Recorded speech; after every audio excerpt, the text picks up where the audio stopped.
매일 성경 묵상을 돕는 해설 가이드입니다. 안녕하세요. 묵상코치입니다. 함께 읽고 나누는 말씀은 창세기 49장 13절에서 28절까지 말씀입니다. 야곱의 축복은 창세기를 마감하면서 동시에 가나안 땅에서 이루어질 이스라엘 역사를 조망합니다. 야곱의 축복을 통해 유다와 요셉의 중심성이 합법화됩니다. 또한 이 두 지파의 중심성은 훗날 이스라엘 역사를 통해 확인됩니다. 야곱의 축복은 모세의 축복처럼 한 책을 마무리하면서 다른 시대를 준비하는 주인공의 유언으로서 이스라엘 역사에 대한 해고와 전망을 동시에 가능하게 합니다. 자, 그러면 13절에서 15절 읽겠습니다. 스브론은 해변에 거주하리니 그곳은 배 매는 해변이라. 그의 경계가 시돈까지리로다. 이사갈은 양의 우리 사이에 꿇어 앉은 건장한 나귀로다. 그는 쉴 곳을 보고 좋게 여기며 토지를 보고 아름답게 여기고 어깨를 내려 짐을 메고 앞자리에서 성기리로다. 스브론에 대한 축복은 그의 정착지역에 관련되어 있습니다. 스브론은 단과 아셀과 함께 해양적 삶의 방식을 가지고 있는 세 지파 중 하나로 분류됩니다. 하지만 스브론은 13절의 언급처럼 지중해 지역을 점령했다거나 시돈을 차지하지 않았습니다. 여기에서 시돈은 페리키아를 가리키는 상징어로 이해되며 그럴 때 13절의 언급은 스브론 지파가 본래 베들레헴 주변 땅을 분배받았지만 후에 시돈 가까이 있는 북쪽 바닷가로 옮겨 정착한 정황을 보여주는 말이 됩니다. 이것은 스불론 지파에 대한 저주나 심판이 아니라 스불론 지파가 차지하게 될 땅에 대한 약속과 찬양입니다. 이사가는 본래 산악 내륙 지역에 거주하였으나 이후 서쪽 평지로 옮겨간 것으로 보입니다. 이러한 이주는 불행한 결과를 낳았습니다. 정치적 독립성을 상실하고 가나안인들의 지배를 받으며 강제 노동에 시달려 했기 때문입니다. 나귀처럼 쉬기를 좋아하고 땅을 보고 땅을 차지하려고 하나 결국 압제를 받아 남을 섬기는 신세가 될 것임을 예고하고 있습니다. 다음은 16절에서 21절입니다. 다는 이스라엘의 한 지파같이 그의 백성을 심판하리로다. 다는 길섬의 뱀이요 샛길의 독사로다. 말굽을 불어서 그 탄 자를 뒤로 떨어지게 하리로다. 여호와여, 나는 주의 구원을 기다리나이다. 갓은 군대의 추격을 받으나 도리어 그 뒤를 추격하리로다. 아셀에게서 나는 먹을 것은 기름진 것이라. 그가 왕의 수라상을 차리리로다. 납달리는 노인 암사슴이라. 아름다운 소리를 바라는도다.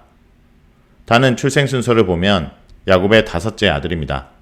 하지만 야곱의 축복에서 7번째로 언급되면서 그의 특별한 위치를 보여줍니다. 야곱의 축복에 의하면 단 지파는 비록 작지만 백성을 정의로 판단함으로써 지파로서 자신의 구치를 독특히 해낼 것이란 사실을 보여줍니다. 이것은 자기 지파만 아니라 이스라엘 전체에 대한 단 지파의 의미를 조망하게 합니다. 또 한 단은 뱀처럼 숨어 있다가 적을 기습 공격하는 기술에 능한 사람 또는 지파가 될 것을 말하고 있습니다. 18절에는 특별한 표현들이 있습니다. 먼저 요셉 이야기 안에서 아무도 하나님을 여호와라 부르지 않았는데 이곳에서는 하나님을 여호와라고 부릅니다. 또 여기에 사용되는 구원이라는 말이 창세기 가운데 다른 곳에는 전혀 나타나지 않습니다. 이것은 창세기 32장의 구원 사건을 떠올리게 하기도 하지만 출애굽 역사를 앞당겨 생각하게 하기도 합니다. 따라서 18절의 기원은 창세기와 출애굽기를 아우르는 거시적 맥락에서 하나님의 구원 역사를 바라보게 합니다. 19절에서 21절은 갓, 아셀, 납달리에 대한 축복입니다. 갓 지파는 요르단 동편에 정착한 지파로서 아모리족과 사막의 약탈자들에 맞서 싸워야만 했습니다. 갓 지파의 이런 위치는 사사기의 입다 이야기에서 잘 드러납니다. 갓 지파는 공격을 받겠지만 용감하게 자기를 방어하고 도리어 적을 추격할 것이라고 예고됩니다. 아셀에게는 그의 이름이 의미하는 바처럼 번영과 풍요를 약속하는 내용이 선포됩니다. 열왕기상 4장 7절에서 말하는 바와 같이 아셀이 왕의 음식을 담당한다는 것은 특별합니다. 그 지역 생산품이 그만큼 품질이 좋고 믿을만 하다는 것을 의미합니다. 아셀은 팔레스타인 북쪽의 해안 지방에 거주하게 되어 이금의 수라상에 오르는 먹을거리를 생산한 만큼 풍요와 번영을 누리게 될 것이라고 축복합니다. 납달리는 풀어놓은 암사슴처럼 산악지대를 누비고 다닐 모습을 그려주고 있습니다. 또한 그가 내는 소리는 아름다울 것입니다. 이 모습은 납달리가 갖게 될 고귀함과 자유애를 상징적으로 보여줍니다. 다음은 22절에서 28절입니다. 요셉은 무성한 가지 곧 샘 곁에 무성한 가지라. 그 가지가 담을 넘었도다.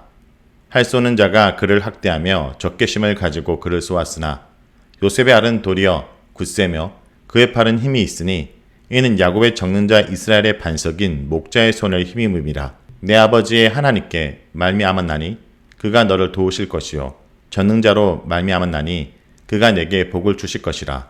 위로 하늘의 복과 아래로 깊은 샘의 복과 젖먹이는 복과 태의 복이리로다. 내 아버지의 축복이 내 선조의 축복보다 나아서 영원한 산이 한 없음 같이 이 축복이 요셉의 머리로 돌아오며 그 형제 중 뛰어난 자의 정수리로 돌아오리로다. 베냐민은 물어뜯는 일이라. 아침에는 빼앗은 것을 먹고 저녁에는 움킨 것을 나누리로다. 이들은 이스라엘의 12지파라. 이와 같이 그들의 아버지가 그들에게 말하고 그들에게 축복하였으니 곧 그들 각 사람의 분량대로 축복하였더라.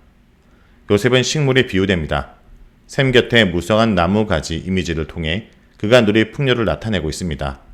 이러한 생명의 원천으로서 샘의 모티브는 15절에서 반복됩니다.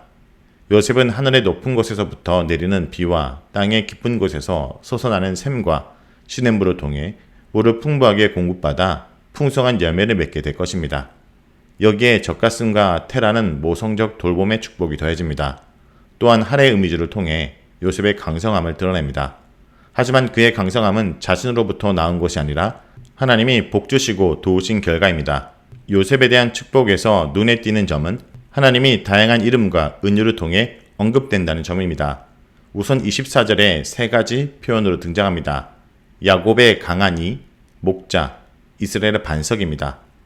야곱의 강한 이는 하나님의 권능을, 목자는 하나님의 돌보심과 이끄심을, 반석은 하나님의 굳건함과 안정성을 보여줍니다. 여기에서 요셉과 야곱의 이야기에 밀접한 관계성을 알 수 있습니다. 이스라엘의 반석은 창세기 28장과 33장의 돌기둥 세움과 관련성을 보여줍니다. 또한 목자라는 표현은 야곱이 자신을 보호해준 하나님이라고 고백할 때 등장합니다. 25절에서도 두 가지 표현이 등장합니다. 내 아비의 하나님과 전능하신 분입니다. 내 아비의 하나님이라는 것은 요셉의 하나님은 아브라함과 이삭과 야곱이 경험한 하나님이라는 말입니다.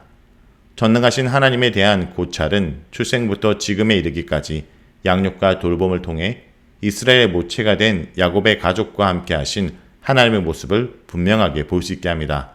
이러한 전능하신 하나님의 복주심은 단순히 가족이나 민족 차원에 그치지 않고 창조세계 전체에 미치는 우주적인 것입니다.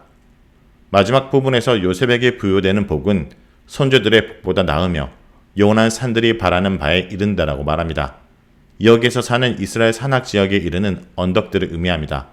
이것은 하나님이 주신 복을 생산해내는 매개체로 등장합니다. 27절은 베냐민에 대한 축복입니다. 베냐민에 대한 축복의 의미는 이중적입니다.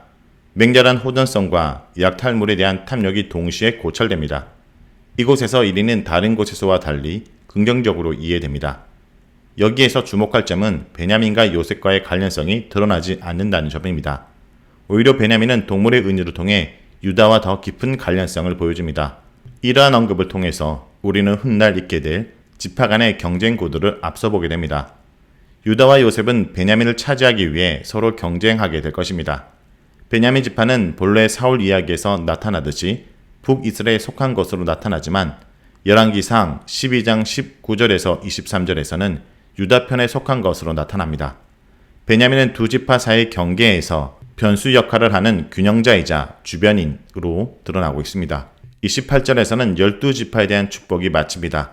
18절은 2절과 대응됩니다. 이렇게 야곱의 아들들이 명시적으로 12지파로 이끌어지는 것은 그들이 이스라엘의 기본 구성이라는 사실을 보여주면서 동시에 12지파의 조상은 한 사람이며 이스라엘 통일성이 역사의 시초에 있었다라는 사실을 분명히 합니다.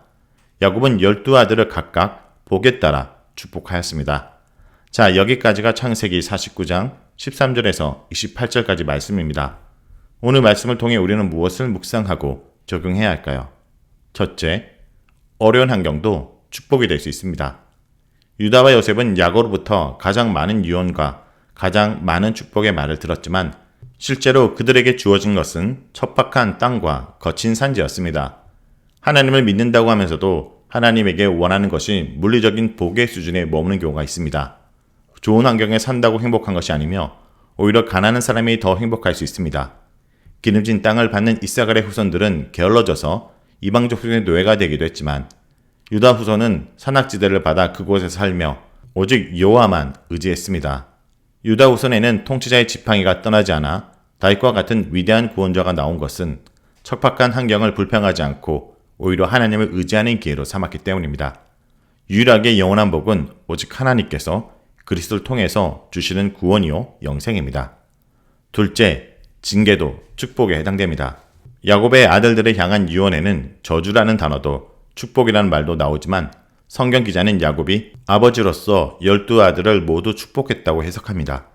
사람들은 삶이 어려워지면 하나님께서 자신을 징계하셨다고 불평하고 삶이 풍족해지면 하나님의 축복을 받았다라고 자랑하지만 하나님께서 궁극적으로 주시는 것은 사랑이며 생명입니다.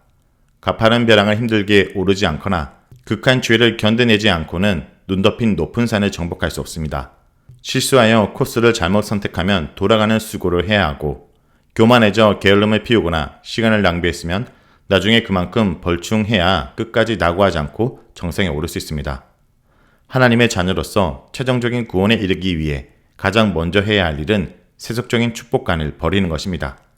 하나님의 주권적인 사랑과 무한한 능력을 참으로 신뢰한다면 다른 이보다 더 많이 수고하며 험한 길을 어려운 산이라도 하나님의 인도하심을 믿고 찬성하며 갈 수 있어야 합니다. 이것이 이 땅 가운데 나그네로 살아가는 주의 백성들의 축복의 길인 것입니다. 오늘도 이 길을 걸어가는 주의 백성들이 되길 간절히 기도드립니다.